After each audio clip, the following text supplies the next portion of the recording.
Hello, everybody. We Hello. are we are live. It's live and oh Lord, girl, I tell you what, it's been a day and a half, hasn't it?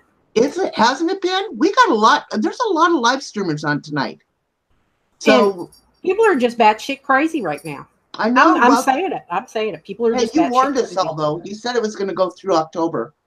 I did.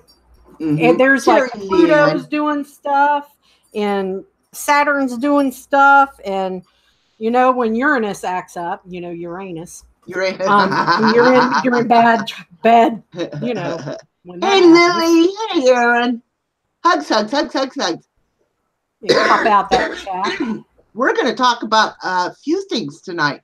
We're just gonna, you and I can talk, and we'll plan out a show. And like I I said, we know. start out driving a train and we end up on a dirt road every damn time. Isn't that the truth? I tell you what, Laura, how you doing, hon? Hello, welcome to the chat. Oh, what a day it's been, right? What a day. Leanne, something, can you DM your address? I need to email you something. Can you DM me your address? I can just put it in here, babe. hold on a second. Let me tweet this bad boy out.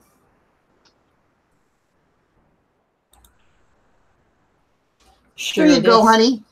on the twatter. Hey, TCR, Kimmy, Lady Raiden.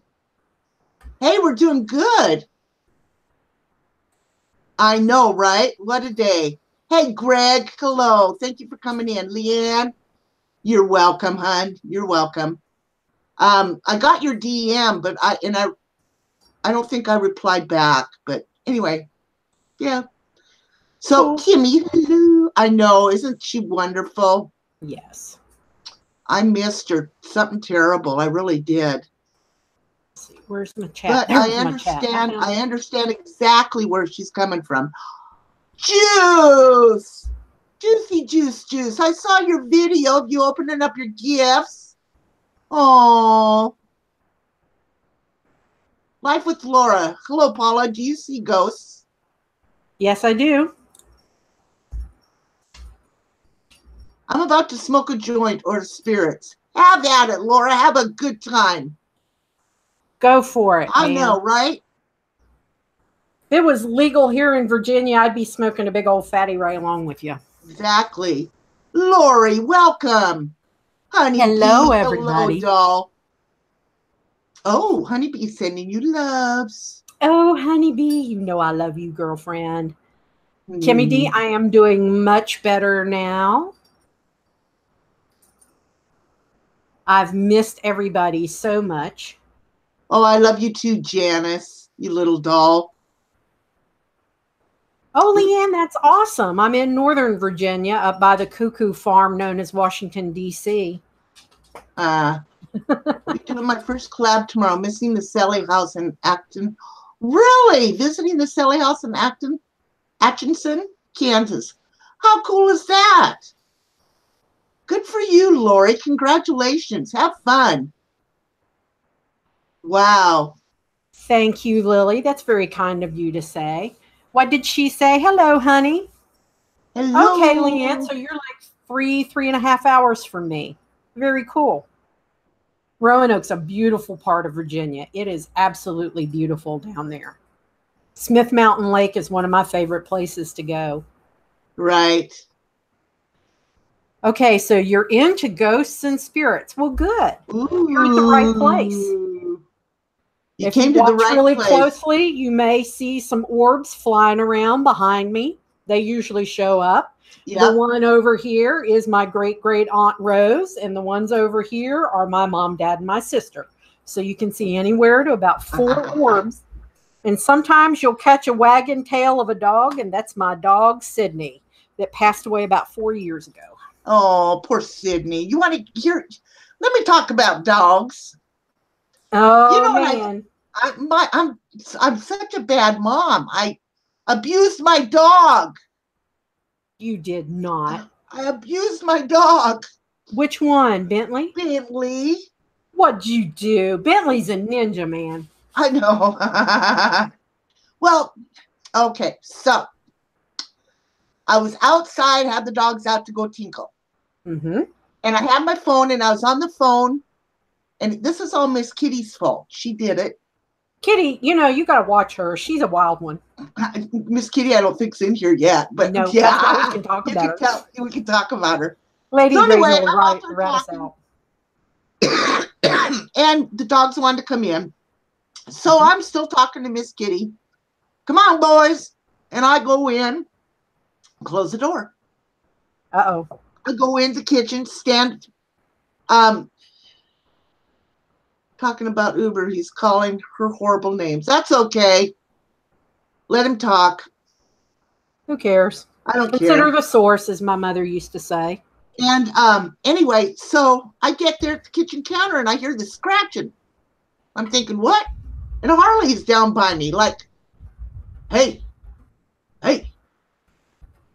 And I told Miss Kitty, I said, oh my God, I think I left one of my dogs out. Hi, Monroe. And I did. Poor Bentley. Oh my gosh. He was outside. Thank God he had a sweater on. Poor little guy. I felt so bad. And it's cold out and raining. Hey, Penny. Yeah, it's cold out and raining. I'm such a bad mom. Well, I can't say anything. Yes, we are going to talk about, Monroe, about paranormal, but we're going to talk about some different stuff. Hi, Cheryl. I know. Thank gosh. Hey, Ayla. Thank gosh she had a sweater on. Yeah, he's a little guy. See, I'm used to having those, these big old, 55 plus pound dogs and woolly. Yeah. And, well, although my pit bull doesn't have a lot of hair, he's the one that gets the cold easier. The pit and lab, and then Harley doesn't hardly have any hair, and Bentley doesn't either. He got a haircut. He got a puppy cut. I saw. Yeah, he did. He got a puppy cut. So anyway, they're both, get a little bit chilled. So what are we going to talk about tonight? Well, we're going to talk about a couple of different things. Okay, what? Tell me. We were just talking, your chat the other day just briefly turned into a paranormal afternoon, Thursday afternoon. And we were talking beforehand about, this time of year, a lot of people really have problem with depression. And when you're depressed, believe it or not, you can actually be more susceptible to like an attachment or a haunting. And then this time of year also, the veil between the worlds thins and keeps getting thinner. Laura, my channel name is Bull Run Paranormal. Can you guys pull that up for me so she can see that? I see you, Becca. I'm just not going to discuss it tonight during Paranormal Night, honey. But anyhow, I'm not upset with you at all, Becca. I'm sorry. Yeah, that's okay. No, honey, this is your show. It's ours. Oh, lardy dar. But until Halloween or Samhain, for those of you that are new, I'm a practicing witch, and I observe my Wiccan holidays. And Samhain, which is Halloween, is our New Year. Okay, and that's when we do a lot of work with spirit work. My Samhain ritual includes like what's called a dumb dinner, where I set a place with food at my dinner table where nobody's sitting. That's for all my ancestors. And then I take that plate out and put it at a crossroads as like an offering to the divine. Okay. Or my ancestors who decide to come by. And they can just have a little snack and go on. So, a lot of people are very, very affected by seasonal affect disorder, and they become really depressed through, with the holidays coming up, and especially if you've, lost a loved one this year. And I wanted to kind of discuss some things because, we have somebody kind of in the little paranormal world that we were talking to the other day who obviously has some sort of an attachment going. And that generated a lot of questions about how can you protect yourself? How can you keep that from happening? How can you, you know, be more aware of what's going on? So, you know, one thing is to try and be a little more happy. Terry, exactly. A lot of people get depressed during the holidays. And actually, you know, that was why I took the last month off. I had a really bad run with my PTSD. I actually was out shopping and somebody collapsed in front of me, and I ended up rendering assistance to somebody, and that kind of triggered my PTSD because mine goes from working on my own father. My father hemorrhaged to death in my arms.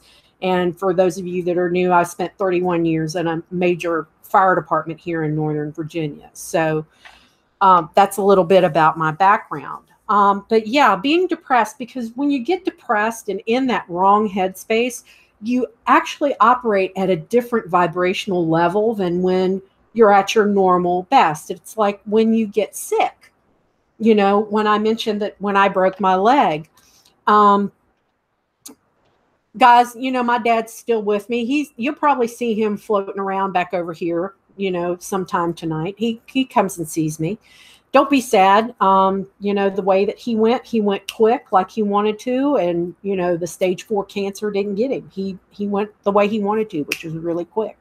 So, you know, in hindsight, it was a blessing. At the time, it was pretty traumatic and, you know, left something behind. But, you know, my mother always said, everything that happens to you, there's a lesson and a blessing.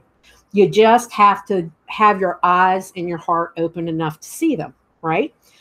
So that's one thing that I tell everybody to do, you know, is to take a moment and rather than focusing on all the negative stuff, try and focus on the little ones, the little things in your life that are positive. You know, at least come up with one thing every day that you are thankful for. That's why this time of year, I start my days of thanks. Like from the 1st of September through the holidays, I write down one thing every day that I am thankful for. Even if I'm thankful for pain because it reminds me that I'm still alive and I'm still alive and kicking, right?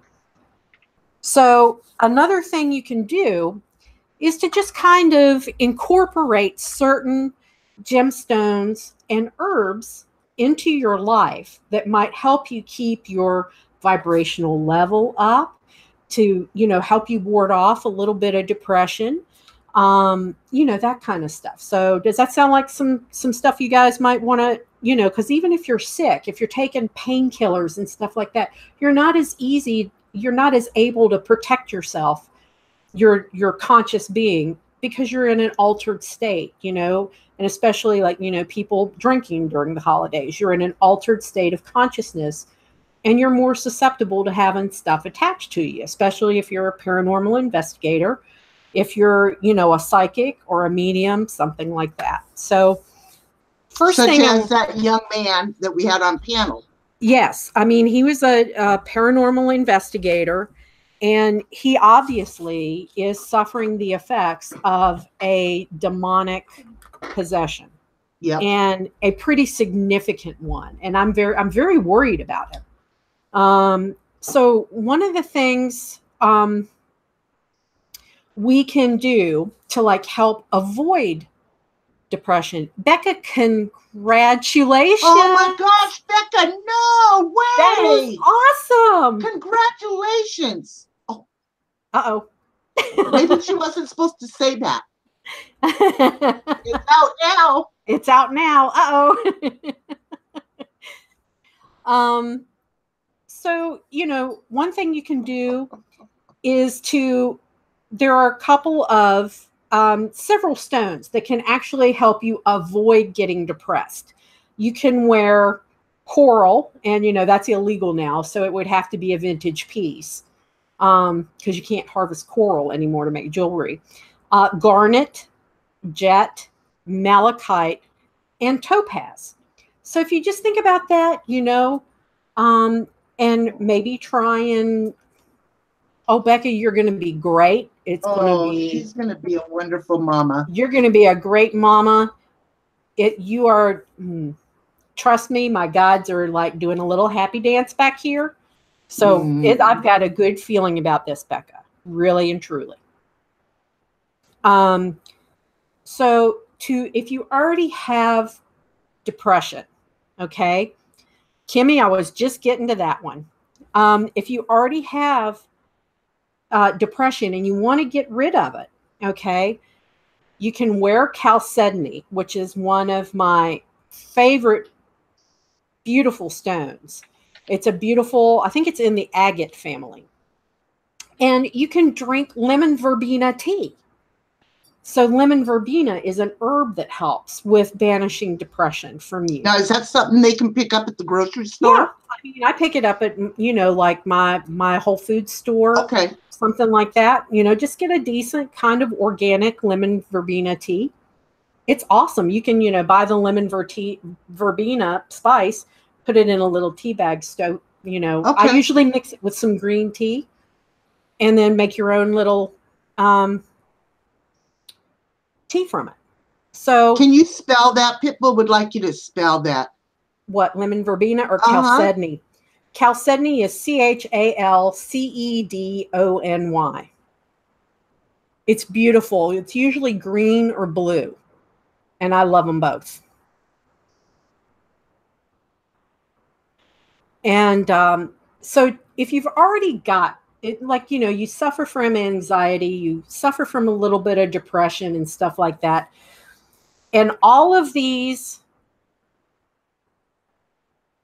herbs and crystals that I'm mentioning also, on the paranormal side, ward off evil spirits and demons.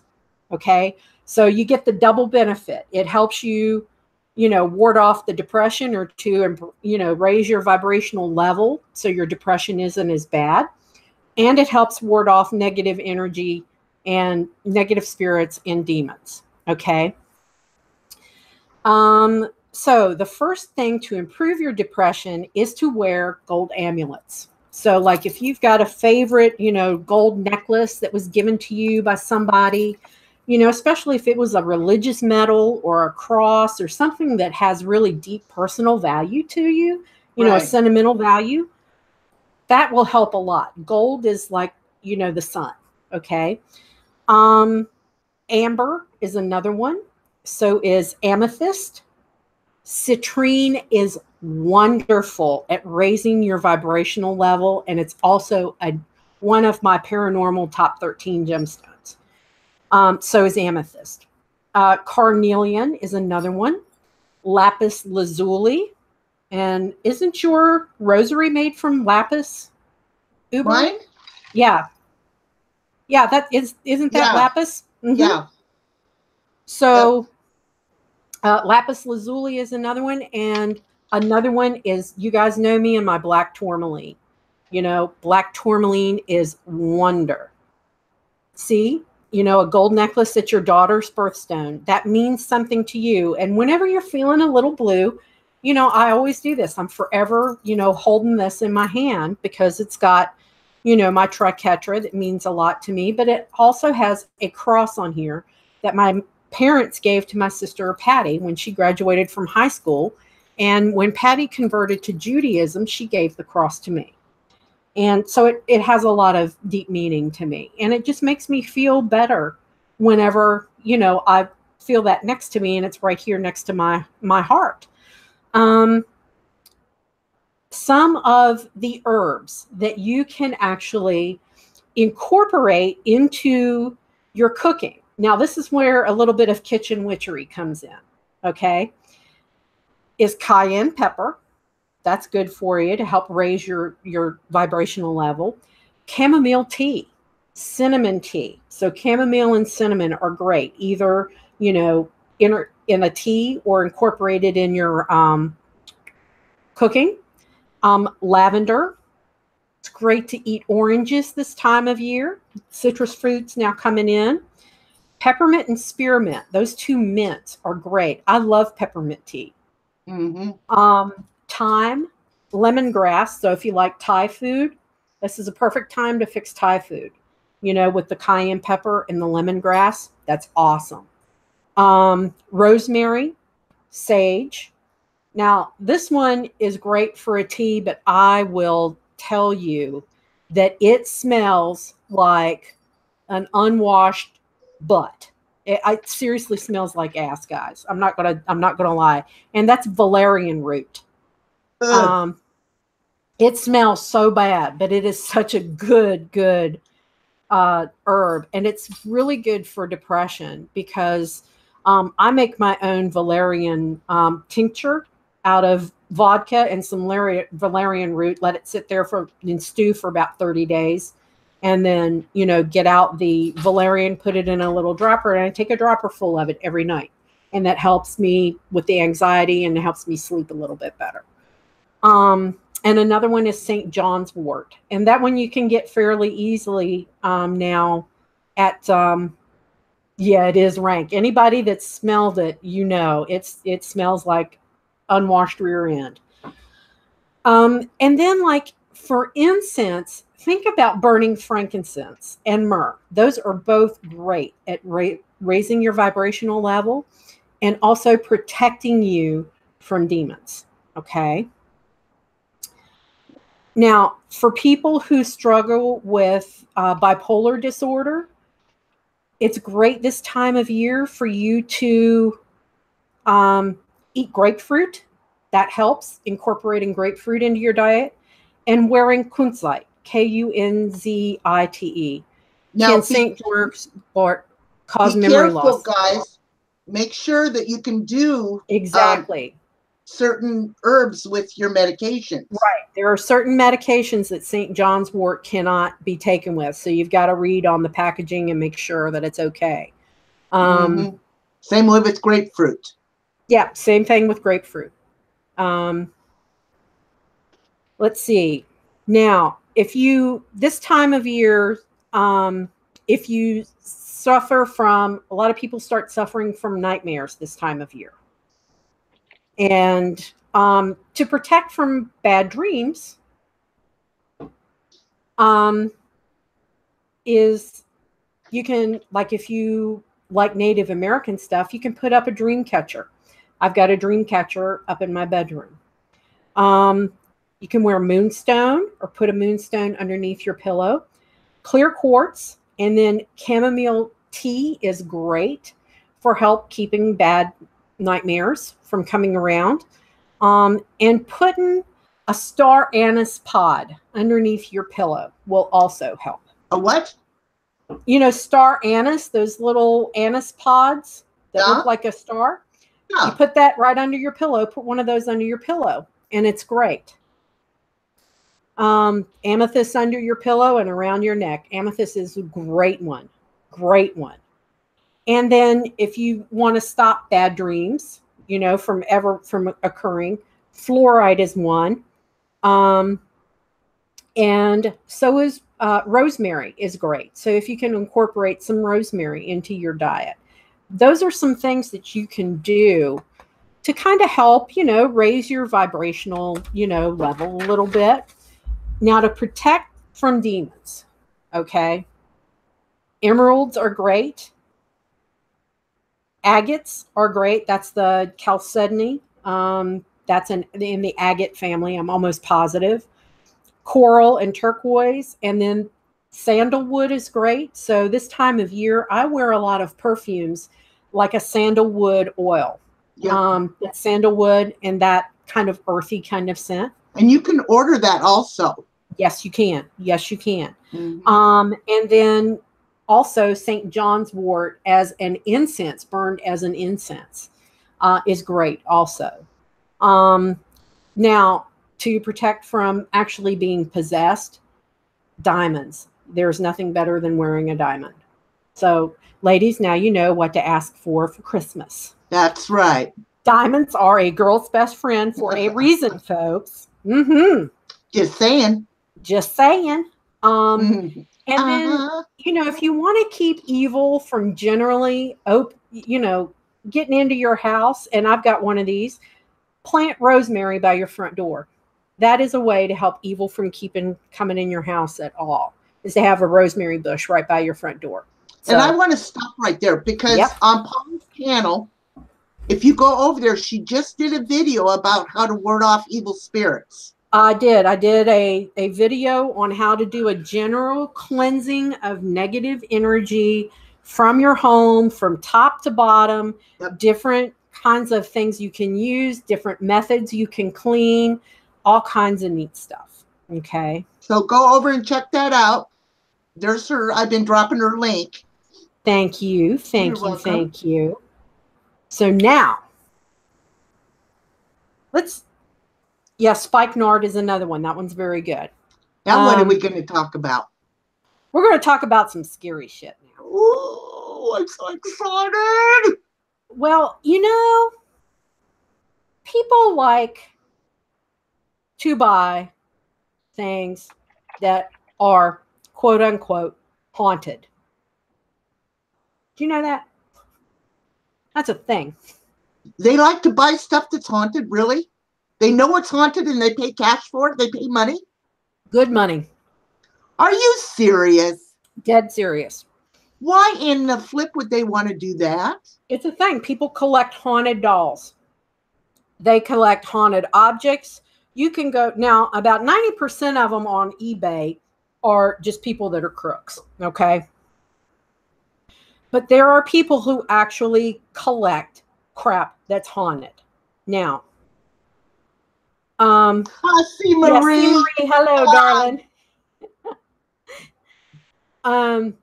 Now, two of the things that give me the heebie-jeebies when people tell me they collect them that are haunted, one is dolls and two are mirrors. Those yes, mirrors out. They freak me out. So I have to be careful when I go like antiquing and stuff. I have to double down, and because I pick up the residual energy from that antique. I can pick it up and I'll get, a flash of who owned it in the past.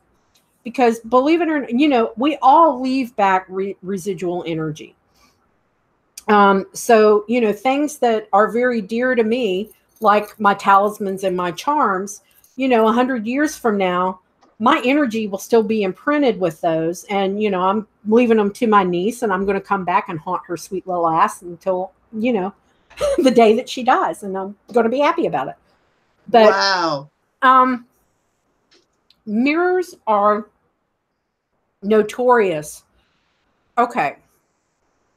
Some folks in the occult world do what is called scrying. And that's a method of divination. And you use a mirror. You look into the mirror and eventually your vision kind of clouds over and you start seeing things, Scrying into a bowl of water was the way that you guys have heard of Nostradamus, right? Right. That's how he got his prophecies, was by scrying into a bowl of water. Scrying, S-C-R-Y-I-N-G, into a bowl of water. How did you do that? You've got a black bowl, you put water in it, you look at it, and the visions come to you. People do it scrying by mirrors, flame, and water. Those three. Ooh, I just got goosebumps. 3 mirrors in your bedroom down. Mirrors are notorious portals. Yes. Because by doing that scrying and using it to see things from the other realm, if whoever used that for that method did not take the measures to properly close that portal down when they stopped, it's just not good. And back in the Victorian era, have you ever seen the movies and they go over and they stop the clock when somebody dies and then they drape all the mirrors in black cloth? Yep. That's because they didn't want the soul to get trapped in the mirror. Victorians were obsessed with the occult. That's why that tradition started, was to keep their, souls from getting trapped in a mirror. No. So there are some very famous haunted mirrors, and one of them was owned by Bela Lugosi. What? Are Dracula. you serious? Dracula. Oh, I got goosebumps. This is some scary stuff. And this mirror is actually now owned by Zach Bagans from Ghost Adventures. And it is in his museum out in Las Vegas.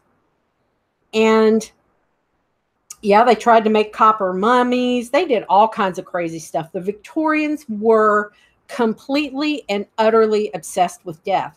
And part of that was the fact that most of them lost children. Like a lot of the daguerreotypes that you see of Victorian era children, they're usually dead. And those are death shots. Those children and those are usually not alive. They're being propped up and they're dead. Right. And that's how they kept, and mourning jewelry. They made jewelry out of the hair of people who died, So that's another thing that I avoid, is anything that is actually mourning jewelry from the Victorian era. It just has too much grief and sadness left in it. Hey, we got a couple questions real quick before they get too far away from us. Okay. Leanne says she's, let me see. Gosh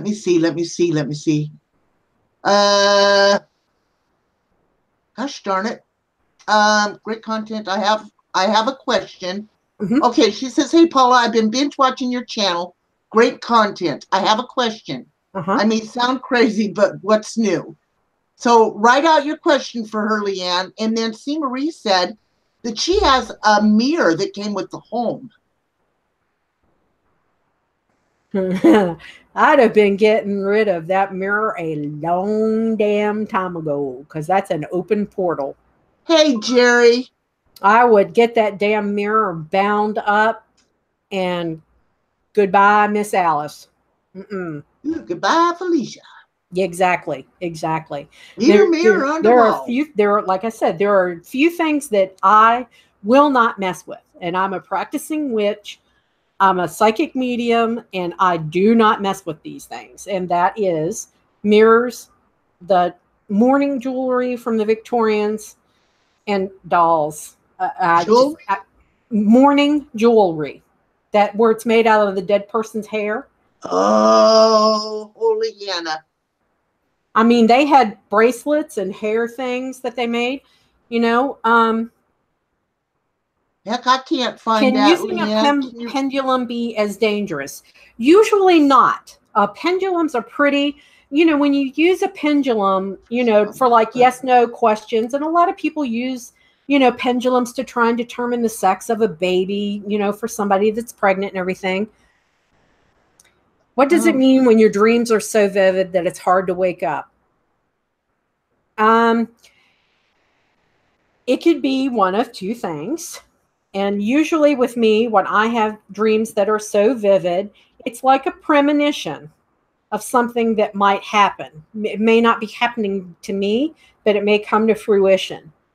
Any mirror can be turned into a portal if somebody is scrying. So any mirror can turn into a portal if you're using it for divination. But pendulums are usually like yes, no questions. So whenever I do any kind of divination work, the first thing I do is do a protection prayer. That's the very first thing. I cast a circle of protection and I do a prayer of protection. So, that's normally what I do. And that's for whether I'm reading tarot, whether I'm doing, a pendulum, anything, scrying, anything that involves channeling spirit or contacting spirit, anything like that. I absolutely cast a circle of protection as a witch and then shed myself in divine white light of, God's protection, of the divine's protection. So how to get rid of stuff. There are certain things, and I've got to repost my old haunted objects video. I've got to get that one edited and back up. You can sometimes bind things. In other words, there's a certain way to put that energy, contain it to just that object and bind it in that object and neutralize it. A lot of people, like if you ever watched The Haunted Collector, do you remember John Zaffis? Yep, yep. Great guy. I love him. He was so nice to us. He helped us out on a case involving what? Haunted dolls, which is what we're going to talk about next. Woo! And time travel. Absolutely, I think it's positive because they're possible because there's no in the astral plane, there is no time. Everything exists at the same time. So I absolutely do think we'll be able to do time travel once we figure out how to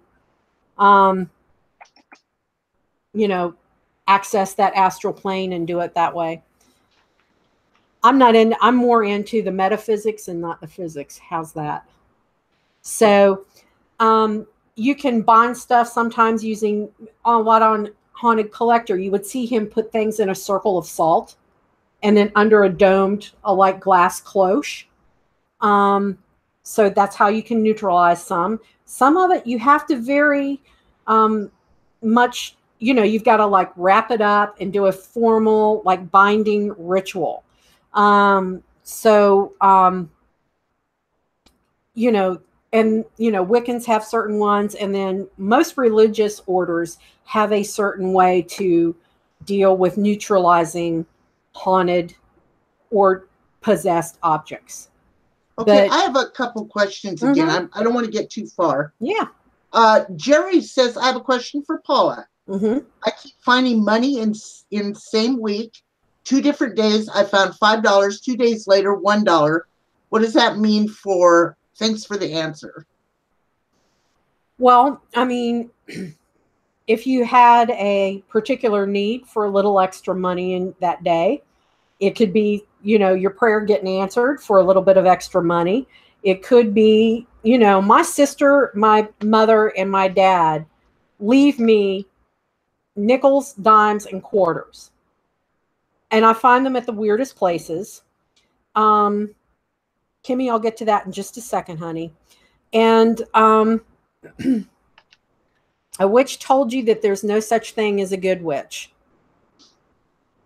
Well, I'm not going to say that. I'm a really good witch until you piss me off. But yeah, how's that for an answer? A lot of witches, especially Wiccans,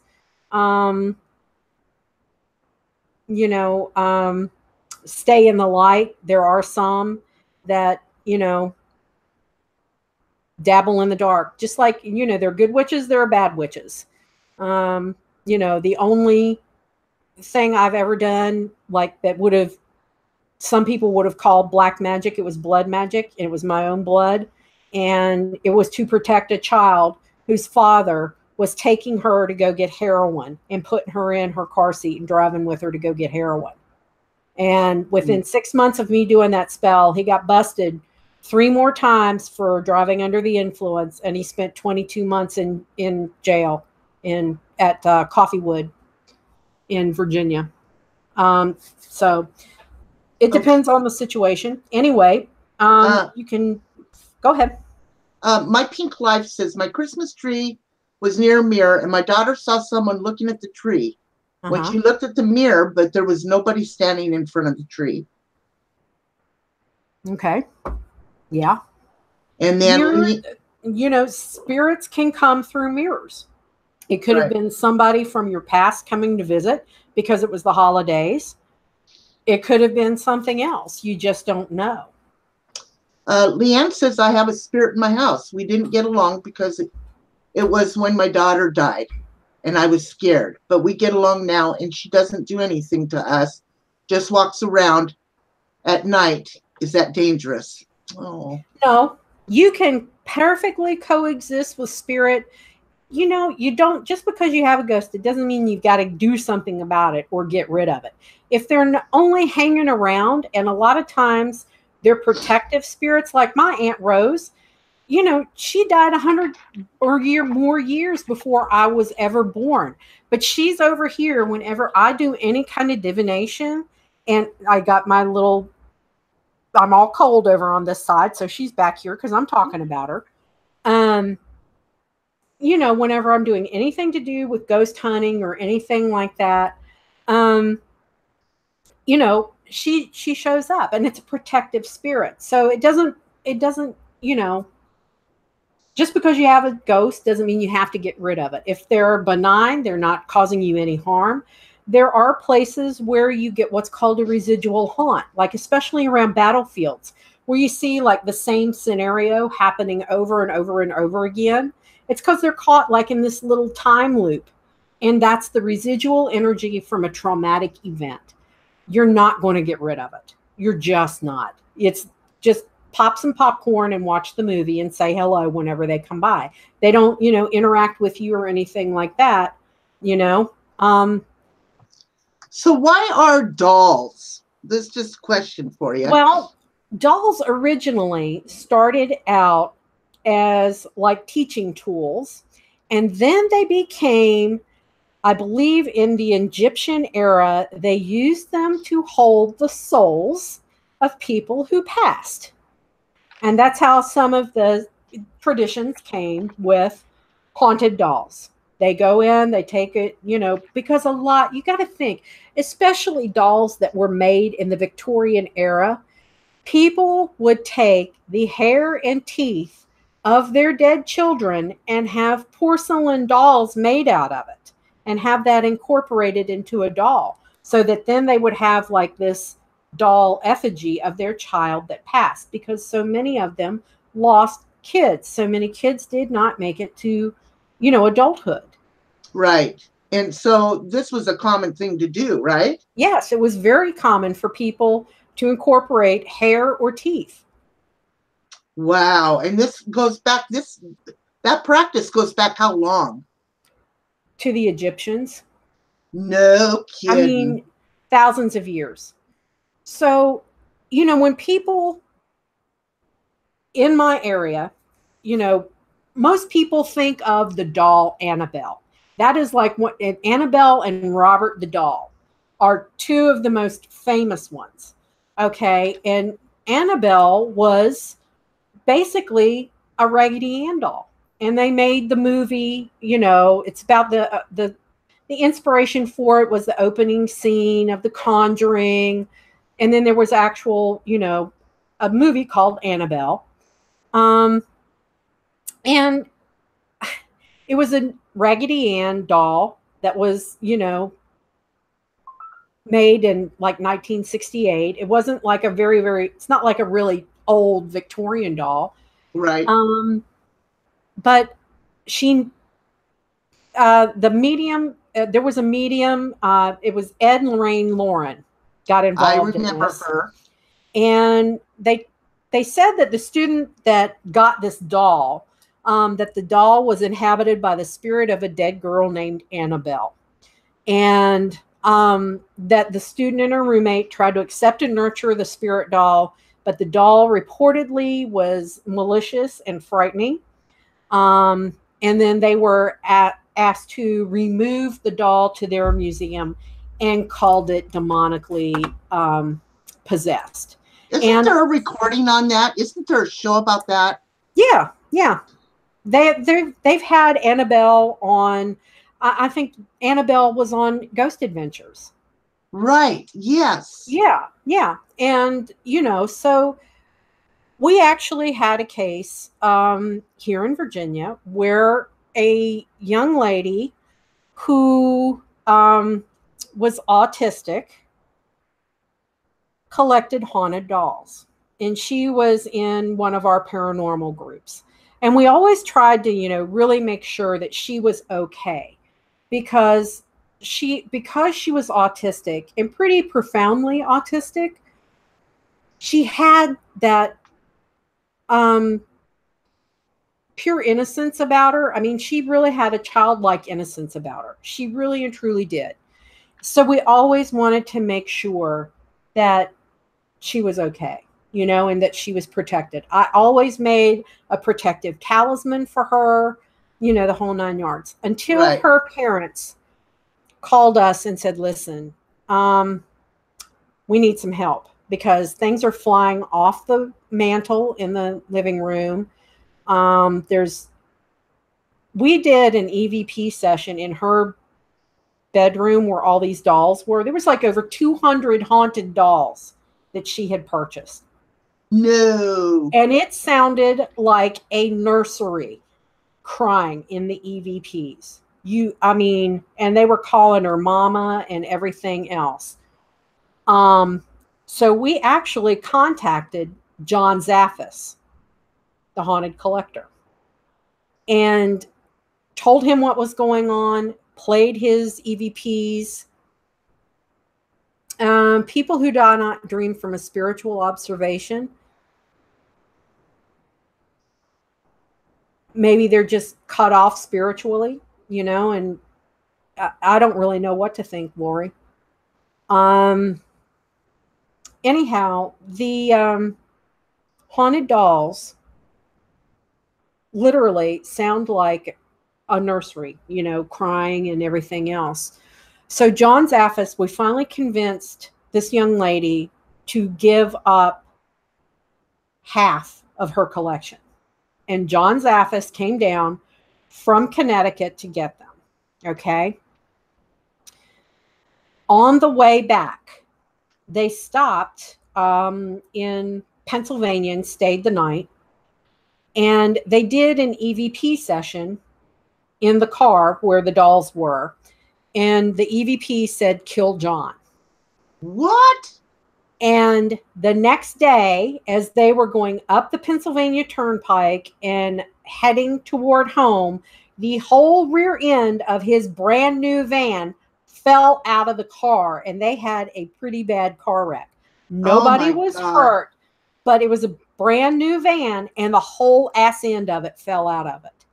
Right? And they were doing like 70 miles an hour. Oh, my word. So they finally, made it home, and they put them in his museum up there. And you flash forward a couple of months, the next season of Haunted Collector comes on. And the very first episode, it shows them bringing those dolls in and unpacking them. And John Zaffis' daughter said, "Oh my God, they just creeped me out." Well, the girl saw her say that her babies creeped her out, and she made John Zaffis bring those dolls back to her.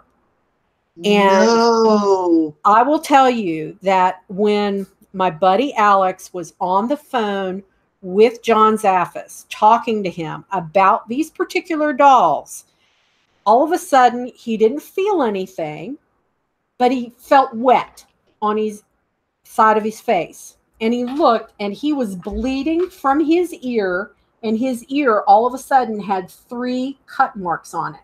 John's? No, Alex's. Alex's? Oh, shit. And we were talking about how to get rid of, whether we could burn those dolls, how we could get them away from her, how to neutralize them, what could we do? Then you flash forward another day or so, and Alex is on the phone with me, telling me what John Zaffis said. And I said, "Damn, Alex, hold on a minute." And I was like, "Shit, my ear's bleeding. Wait a minute. Let me call you back in a minute."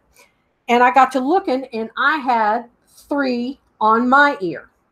Oh, my Alex word. had not told me that he had his ear bleed when he was talking to John. Now, Alex called our buddy Mo, who was in our group, and was talking about these dolls, and Mo's ear started bleeding. Oh, God, that's creepy. So I do not like dolls. I do not. I know Cat Angel collects haunted dolls. Yes. I would no more do that than the man in the moon, sweet cheeks. Now, Mm-mm. how old was this young girl that collected all those dolls? She was like 30 years old. Okay, but and she collected for a long time. Yeah, and she was on the autism scale, so Right. she was autistic. Yeah. So how do you know when a doll her babies? Well, those were advertised as being haunted. She was obsessed with shows like, Taps, like with Ghost Hunters and Paranormal State, and she would sit there and watch reruns of that stuff all the time. But how does somebody know if their doll's haunted? Well, when you start having problems and crap flying off the walls and stuff, some people sell stuff as being haunted. Now, 90% of it, especially on eBay, is a bunch of crap. It's a bunch of crap. Yes, I do think she ended up being possessed by those dolls because we lost complete contact with her, and they were all the porcelain kind of dolls that were like the early 1900s back into the 1800s. Pink wants to know what would be the proper way of getting rid of the dolls if they're haunted. They have to be neutralized and bound. And I think what John did with a lot of them was put them under the cloche with the ring of salt to contain the entity that was in there. But you can also, like with a Ouija board, to bind a Ouija board, you wrap it in black cloth with, salt, and you do blessings and everything like that. And then you take it and you bury it way the hell far away. But you never want to burn something that is possessed or haunted, because then you literally unleash everything. Mm-hmm. Especially a Ouija board. Never, for all that is holy, people don't ever burn a Ouija board. Please, please, please, please, please. See, Marie, if you want to send them to either Paula or myself, DM, you're more than welcome to, and we can screen share them. Yeah, that's very common. If you've got really old dolls that, spirits like to hang out in dolls. Unfortunately, dolls and mirrors. I don't know how C. Marie does it in her house. I don't. Mm-mm. Not with the type. I mean, it's okay. I mean, I've got my little spooks hanging around here all the time, but they're my spooks. They're on my terms. They're not craziness like C. Marie goes through. Shit, Kimmy just said my mom tried to burn a Ouija board and it didn't burn. That's very common. We've had people say, oh my God, I threw it out. And then the next day, 2 days later, it's back in the closet. And nobody in the house got it out of the trash and brought it back in the house, but it came back in. You'll haunt the bar? I'm with you, Monroe. My monitor, if you bury stuff, do not bury it on your own property, because then you're still keeping the problem. Take it off to, can it attach to furniture they once owned? Absolutely. Yes. Have you ever heard of the Dybbuk box? That's a perfect example. What's it called? It's called the Dybbuk box, Dibbuk. And Dybbuk in Hebrew is an unsettled spirit. And I think Zach's got this one too at his Las Vegas museum. And it, on the back of it, it's got Hebrew writing on it that actually bound a demon inside this wine cabinet. It was a wine cabinet that was owned by a survivor of the Holocaust in Spain.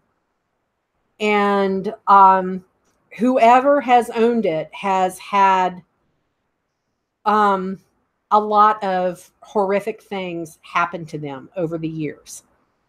Did you just see what, sorry, didn't mean to break you off. Did you just see what Leanne just put in the chat? Yeah, touch the Dybbuk.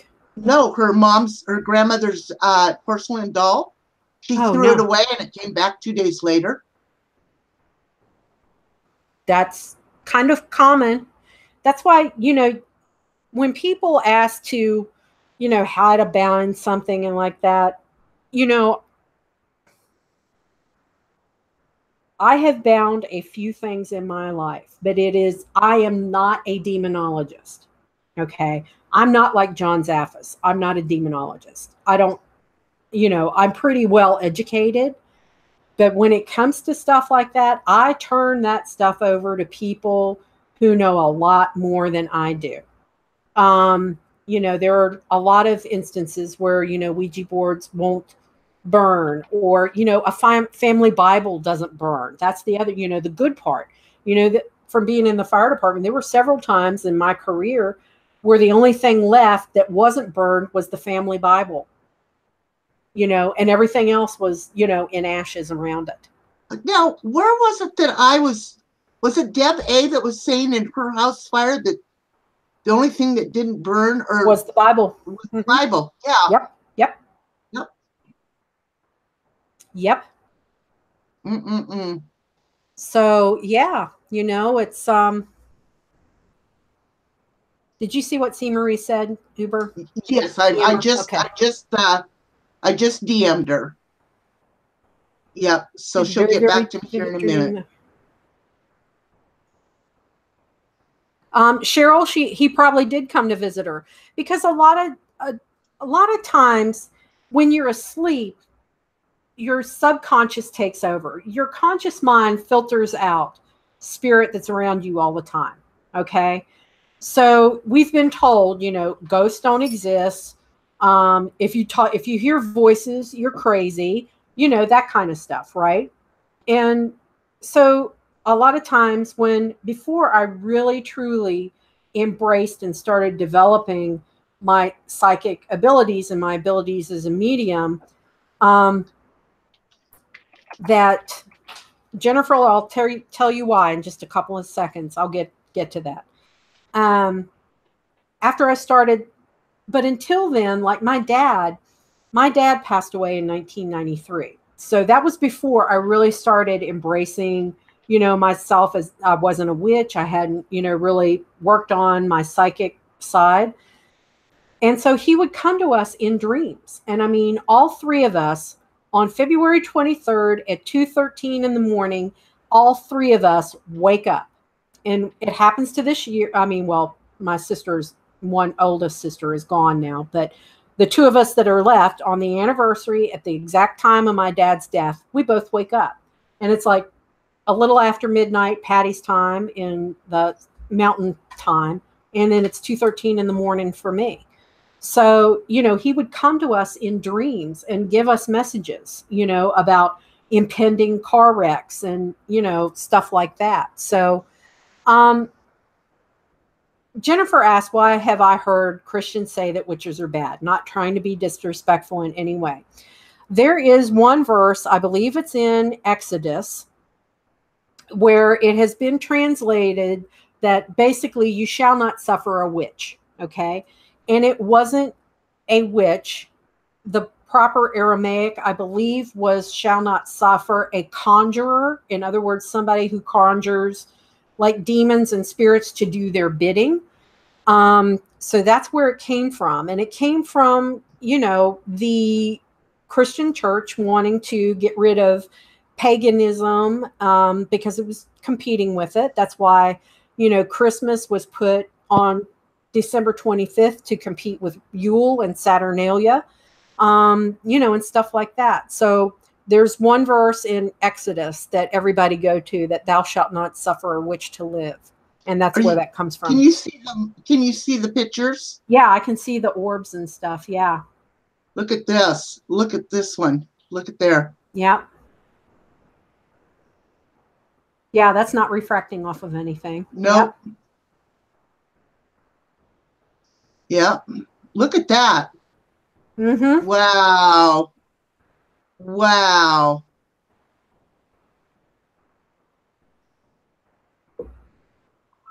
Dadgum. Hang on, she's getting me more. Get me more stuff. Oh. Kit Kat, that's very, you know. Dadgum. That's some creepy stuff there, guys. Yeah, it is. Kit Kat just said that she was at her daughter's a week ago, and her 3-year-old granddaughter was playing with a ball, and her daughter and Kit Kat were talking, and all of a sudden they both heard a male voice say, "Roll it," like roll the ball. Oh no! Oh. So I mean, somebody's looking out for her. Yeah, well, you know, like I said, you know, my dad comes around. I can hear a click of a Zippo, and I smell Salem cigarettes. And I know my dad is around. So, you know, it could have been, you know. Wow, that is amazing, C. Marie. Kimmy, when I had that dream, that hag was actually a demon that was released on us because somebody we did that paranormal investigation for re-invoked it after we cleared it from their house. And then she came after us with a vengeance, all three of us. And we had horrible nightmares about this hag that was trying to kill us. And we were battling her. That's the one that played this DVD, right? Yeah, yep. It started with a Ouija board. They were playing with a Ouija board and didn't use it properly. And then we went down there and thought we were doing a regular house clearing, and we ended up, it was a demon in there. And what we normally do is give the homeowner a DVD of the evidence of the EVPs and any video or, still pictures that we get, anything like that. We wow, amazing. Gave it to them, and we told them, don't ever play it out loud, because you can, re-invoke what we got rid of. It can come right back in. And Kit Kat antique wall dolls freak me out too. So we and Grandma got that DVD out, whipped it in to play it for, to see what we got, and that demon came right back in, and it literally unleashed hell. I mean, that 9-year-old girl was attacked, was actually thrown down some stairs. It was awful. And then that's the one that had the Catholic Church. Father Daly came in and sat down with our evidence and everything like that. And Father Dave Daly, that you guys have probably seen on Ghost Adventures, had to come in and do an exorcism on the family in the house. Jennifer wants to know how John's doing. Now, he was supposed to go and seek out a priest. And as of last night, I was on a panel in a different, in a paranormal group, and he hadn't been yet. So I don't know. I haven't heard anything from him today or seen hide nor hair of him today. So I don't know. What really scares me is that there are different levels of possession. Okay. You start out with an infestation, and that's where you feel like somebody's watching you all the time, and it lingers for a long time. And then you start having things happen and escalate. Okay. And then it goes into oppression. Like you start getting really sick, you get really depressed, you're acting out of character, that kind of stuff. Then it goes to an attachment. Okay. And an attachment's when they're pretty well embedded. And then complete full-blown possession. And the thing that differentiates between like attachments and possession is how much of your free will is left. A possession, usually half of your free will is gone. So it's affecting your ability to make decisions. It's taking you over. It's preventing you from getting rid of it. It's preventing you from getting help. It's preventing you from going about your day-to-day. You have your voice can completely change. You can suddenly start eating food that you hate. Your features in your face can change and morph into something else, which is what happened with John. So I am very, very concerned for him. I hope that he has someone near him, because I think he might be at the point where he's being kept. We keep telling him where he needs to go and what needs to be done, but he can't make that leap to do it because something's holding him back. No, Jerry, you're fine, honey. You're fine. Thank you for offering, though. Now, listen, everybody. I'm putting Bull Runs Paranormal's site on here. I want you all to go check her out. What's going to happen is next Friday night, same time, but different station, we're going to be using Bull Run Paranormal site. We're going to be going back and forth. Okay, so I'm going to keep posting in her channel here, and I want you all to sub to her. And next week at 5 Pacific, 8 Eastern Standard, we will be doing this on Paula's channel. Right. Now, Leanne, can you be possessed being in a live chat with someone who is possessed? I'm going to say probably not fully possessed, but you can certainly be affected by that energy. It can make you feel sick. When C. Marie was on. Yeah. And we had the stuff banging, trying to get in my house. And she had stuff flying off her desk. She had stuff flying off her desk, and you could hear the banging going on, trying to get into my house. you could definitely, I told all the Wiccans and the witches in the room to throw up a protection circle, everybody to start praying and everything else. And everybody come together in prayer, and everyone was protected. Nothing else happened, but it can definitely, you can have an influence of something that you're discussing in a live chat. That's why, you see Uber with her rosary.